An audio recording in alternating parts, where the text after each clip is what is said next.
Hey, everybody, welcome back once again. It's the Sharp Angle Syndicate. We had a huge focus group meeting that came up with the Sharp Angle Show.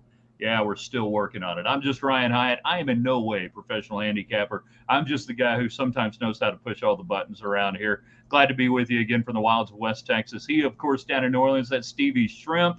Stevie, how are we doing today? Did we survive pickleball, the Drew Yeah, man. Brees challenge?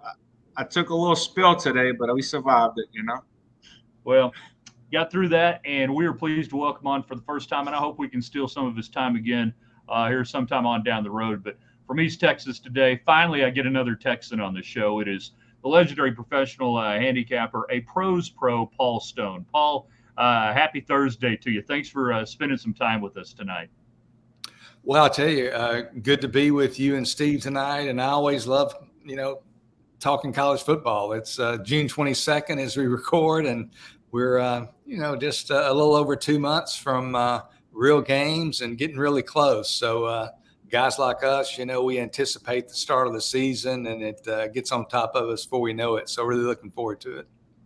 And it never ends. And of course, you have your fantastic site, paulstonesports.org. .org, I believe, is the way that one finishes. So, folks, you guys need to go check that out as soon as you get done listening to this. Probably you may already have a membership there, but if not, you need to give it a definite look-see before football season starts. Early bird special going on there for you guys until early July, I think. So check it out there on his website. I want to go big picture. We talk about how it never ends right now. And, Stevie, you live this every single day as well, that football never ends now. We have, in my estimation, Paul, more information at our fingertips than we've ever had, but maybe less context to some of the information. How do you winnow down as you go to build your models, as you go to build your, season win-loss totals this time of year? How are you narrowing that information? What funnel do you utilize to focus down in what you need to know to operate? Well, I tell you, college football now is a year-round sport from a handicapping perspective. I mean, Georgia beat TCU for the national championship on January 9th, I believe it was. And 44 days later, I made my first bet relating to the 2023 season. So, 10 and a half months of the year with these aggressive operators out there with 37 states now having some form of legalized gambling, it just never stops. And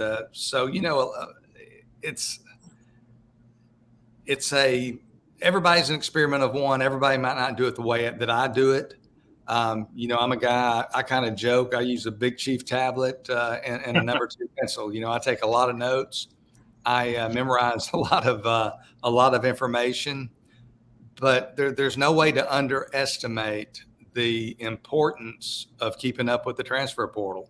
And you certainly cannot track every move, and it would be a waste of time to track every move because many of them are clearly going to be, at first appearance, non-consequential. But I keep up with the ones that I feel like are going to have an impact on the teams.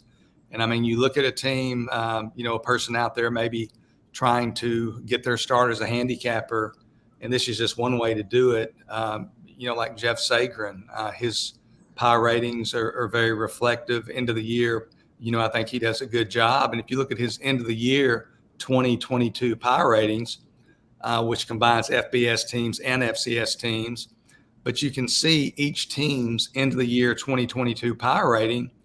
And then you look at that power rating as a whole, and you look at all these changes personnel wise, and it does take skill and it does take time, to work your craft. But you try to come up with an idea of how does the offense this year compare against the offense last year? Is it a half a point better, 3 points better, 2.5 points weaker? And it does take some skill to do that. And then you look at the defense the same way. And then if you're -2 on offense, if you're +4 on defense, maybe you come up with the evaluation that team has a power rating that's 2 points better than last year. But I use a lot of people accuse me of being a modeler. They accuse me of following other people and things like that. And the people who really know me in the sports books out in Las Vegas know that I'm an originator. I do all my own work. I do it kind of from an old-fashioned standpoint, but to me, it just comes down to hard work. It's the same as if you're an athlete or if you're an attorney or whatever profession you're in. The earlier you get up, the harder you work, the more information you consume. If you know what to leave in, what to leave out, what's relevant. It just comes down to crafting that power rating on each team, and then going to war with those power ratings. Paul, it's interesting you led off with the transfer portal. Steve and I were talking. Stevie, you just love the transfer portal right now, the impact it's had, and NIL. You just love what it's doing for college football, don't you? No, not at all, Ryan. I mean, I think they're ruining the game with it. I mean, it's just these kids are like they free agents now. You can just, when you need a player, you can just go out and grab one, and some of these kids are transferring 2 and 3 times, which is really ridiculous. I mean, I think they definitely need to make some changes to it. And it really affects the way that I handicap, because I used to, my like early in the year, I would focus on returning starters and coaching changes and all. Well, now returning starters doesn't really matter, because you can go out and get a senior, and, you're going out and get a 3 or 4 year guy with experience, and you have to keep track of, what teams went out and got players. And it really makes it more difficult to handicap now, because you got to keep up with the portal, like Paul said.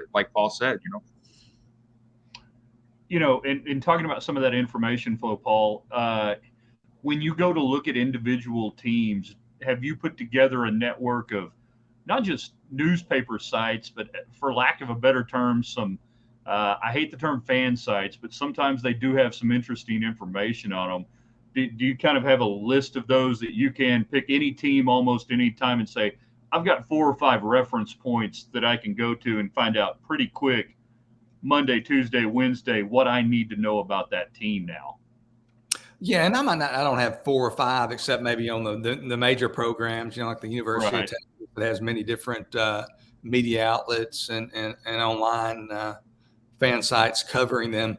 I might not have that many, but certainly, I utilize, being an old newspaper guy. I'm a former sports writer and did that for many years. So as an old newspaper guy, I know the sites that are, first of all, free sites that you can at least get some free content still, if not all free content. So I've got newspapers like that developed for most teams. And then I do have some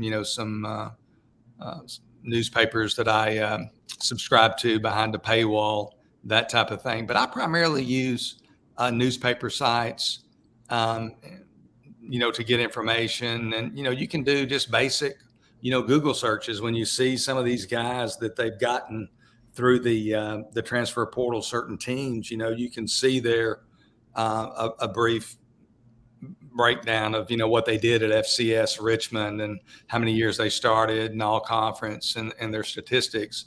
And certainly that's part of the puzzle too. And I certainly don't want to portray that I don't like the direction of college football either. I'm like Steve.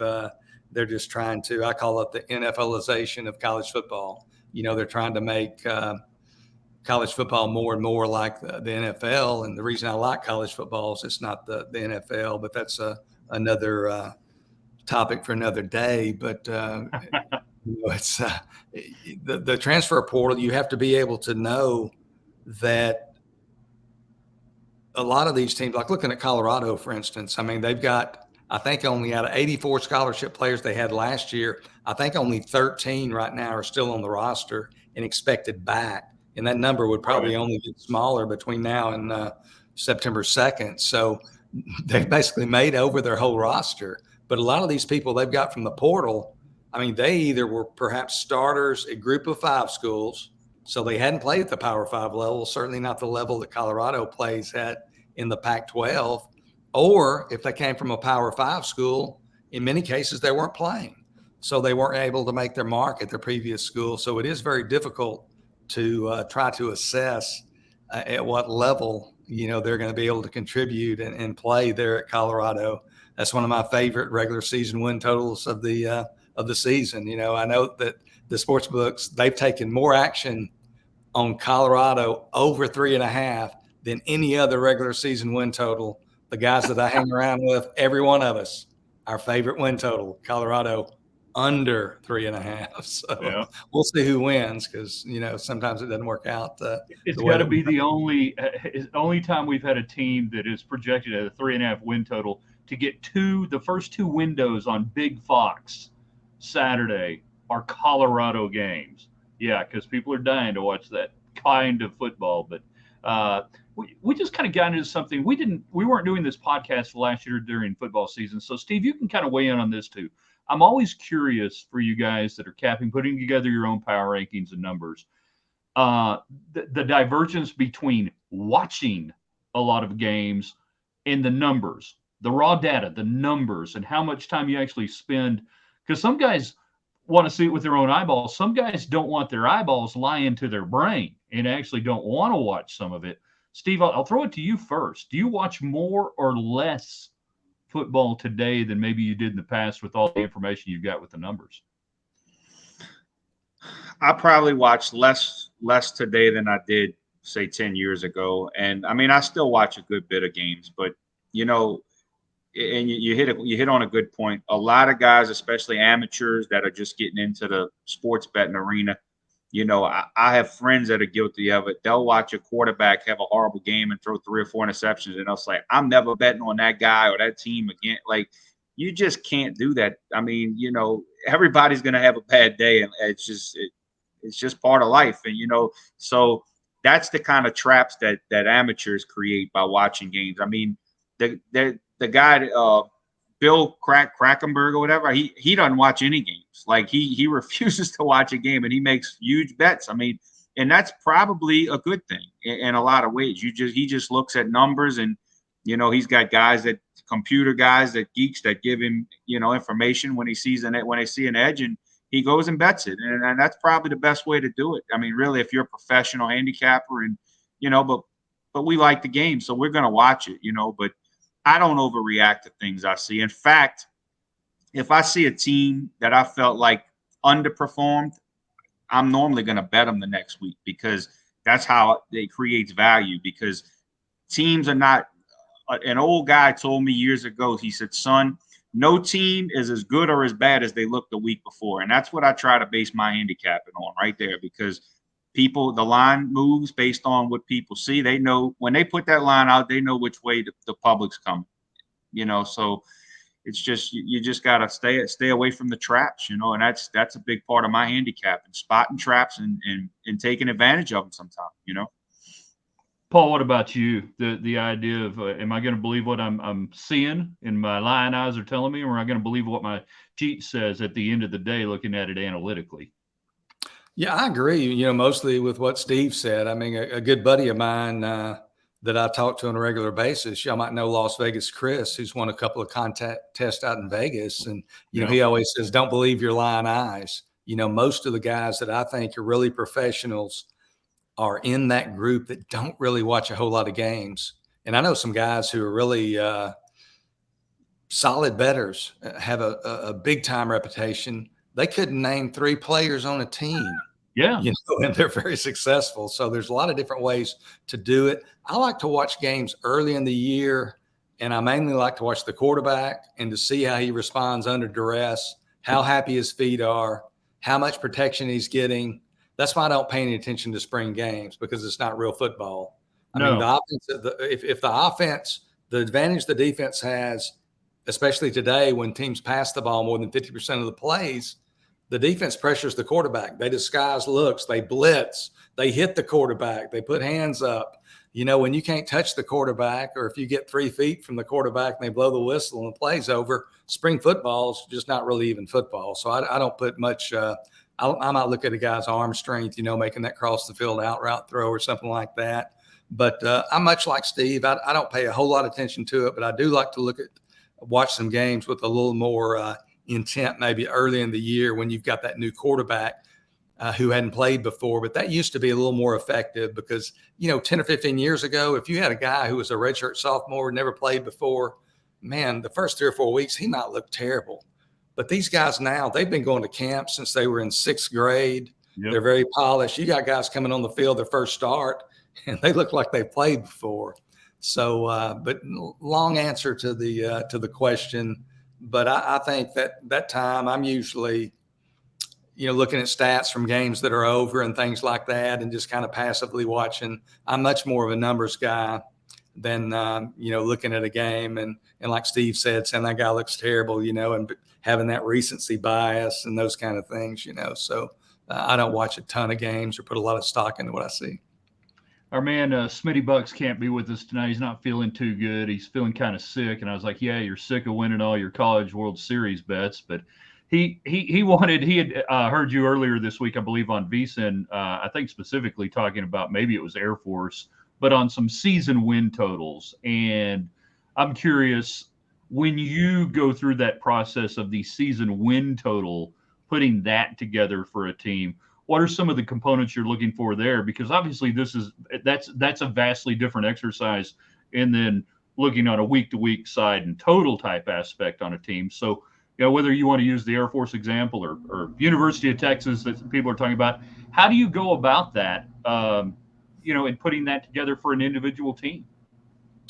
Well, first of all, I'm much more heavily invested. I have about 50 bets right now, and most of them are on week one or so-called games of the year. Not as many regular season win totals. But, there's a correlation between what you expect the line to be and what the percentage that reflects of that team's likelihood to win the game. So if a team has based on the corresponding point spread that you project, if a team has a 66% chance of winning that game, you're going to give it a value of 0.66 when you're making a regular season win total. And whether I'm betting at Circa on Sunday when they post the worldwide openers for college football or doing my regular season win totals, I'm always going to make my own numbers and then use those numbers against what the line maker opens with.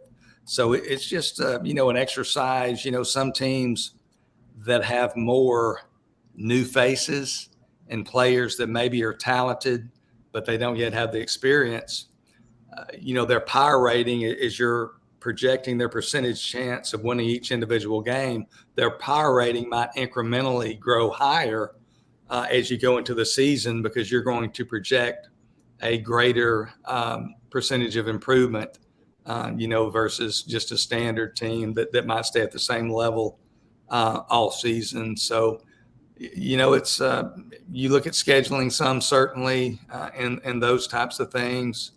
But it's basically just giving a percentage chance to each game, coming up with your number, coming up with your, the 6.5 over minus 130, the under is going to be plus 110.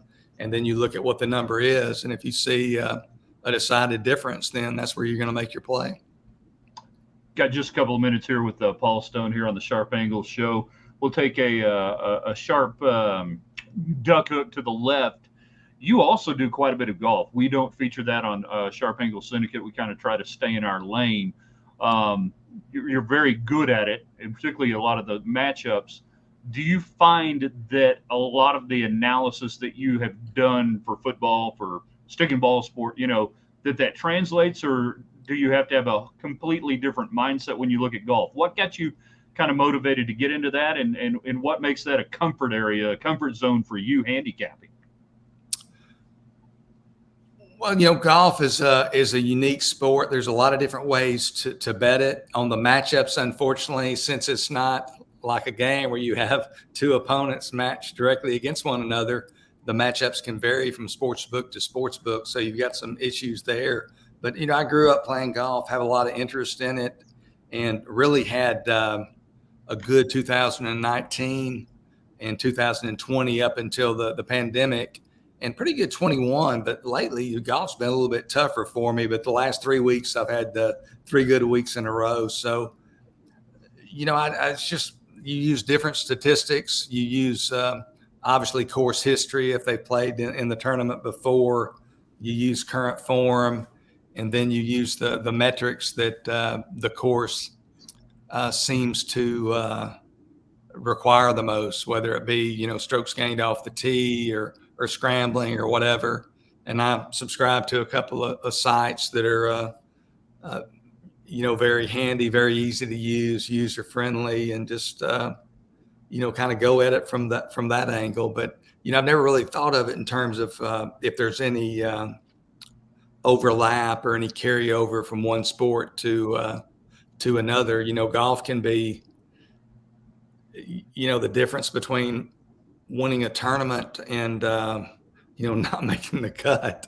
From week to week, it's just amazing. I mean, you have guys quite often, and I can't, now that I need an example off the top of my head, I can't think of one, but guys will miss, 3 cuts out of their previous 4 tournaments, and they'll win a tournament. Siwoo Kim's done it a few times during his career, but, sometimes it can be a little bit random. But, golf's one of my, probably my second favorite sport to handicap besides college football. Stevie, what would you rather me give you on Wednesday nights, horses or golfers? Horses.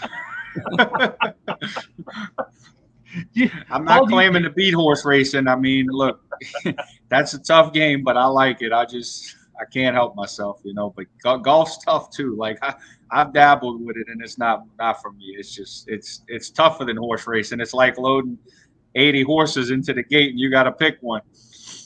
Well, and I kind of throw them together because I think during COVID that was basically what we had going on for a lot of us. I knew Pete Aiello's voice at Gulfstream Park as good as I knew Jim Nantz there, it seemed like. And a lot of people, I think it drove a lot of people, I think, wagering, Paul, more on golf because of that and because of that year stretch, because, hey, that's what we had. You pretty much had golf, you had horse racing, and you had Russian ping pong, and whatever Mike Palm had with some sort of soccer league that I don't know. I actually have no point to that, but I just wanted to throw it out there. Korean baseball too was popular. Yeah, Korean baseball. I never did get a jersey I ordered from one of the teams.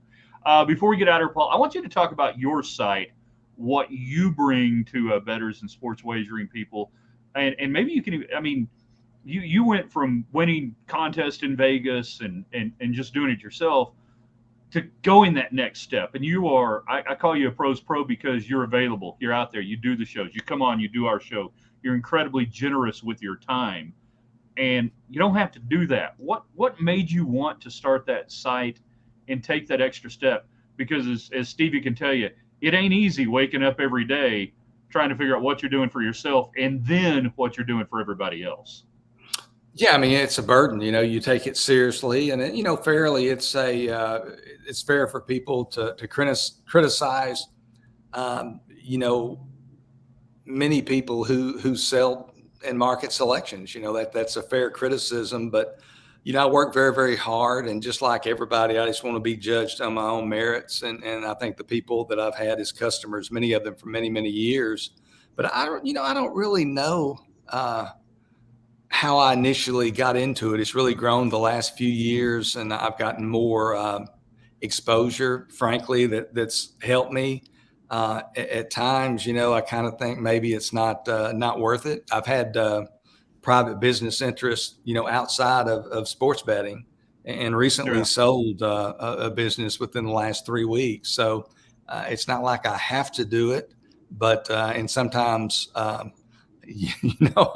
second guess myself, because you are kind of carrying the weight of the world on your shoulders, and sometimes I don't even know how much money I've got bet on this game or that game. I'm just thinking about, the premium selections that my clients have. But it sounds very familiar, doesn't it, Steve? Very, yes. Yeah. So it's it's a challenge, and if you're really trying to do it the right way, there's a level of pressure. You're not only dealing with your own losses and those things. I started out rough last year. I think I was 30-32. I'm monitored by the Sports Monitor Oklahoma City, which is a truly independent monitor. I think I was 30-32 towards the end of October. And, people were texting me. Most of my guys have been with me a long time, so they're not giving me a hard time, but especially the newcomers, especially those with me the first year. Do you know what you're doing anymore? I mean, have you lost your touch? Has the game passed you by? And, I don't know how to respond to that. I don't think so. But thankfully, I had a great all sports streak from, which was also college basketball, but from the 1st of November through the end of January, those 3 months were very, very good for me. And I closed very, very strong in football and ended up hitting 55% for the year. But yeah, it's just makes you work harder. Not that I need that impetus, but it's just a little bit more, burden on you. Boy, and I hope everybody who watches this and is listening to this and they hear that 55% number, 56%, they realize how hard a grind that is and how few people can ever claim that kind of number for any amount of time. It is paulstonesports.org. I hope you guys will give it a look. Tremendous podcast as well that you guys can take advantage of and learn from. And again, Paul, just want to thank you for spending time with us. You're so generous with your time with people.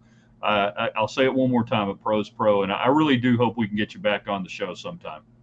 Hey, anytime. I love being on with you guys, and appreciate you having me on. It's my wife's birthday today, so we left real early. Right. In the morning. If I look like I'm about to fall asleep, I'm an early bird anyway. But we traveled to Dallas and did some stuff there on her birthday, so I'm kind of dragging a little bit right now. But I'd love to be on anytime. Love talking college football, especially with gentlemen like yourselves who love the game and love the sports betting component of it as well. All right. Well, you tell her happy birthday from us. For Stevie, for Paul, I'm Ryan Hyatt. We enjoyed it. We'll see you guys very soon on another Sharp Angle Show.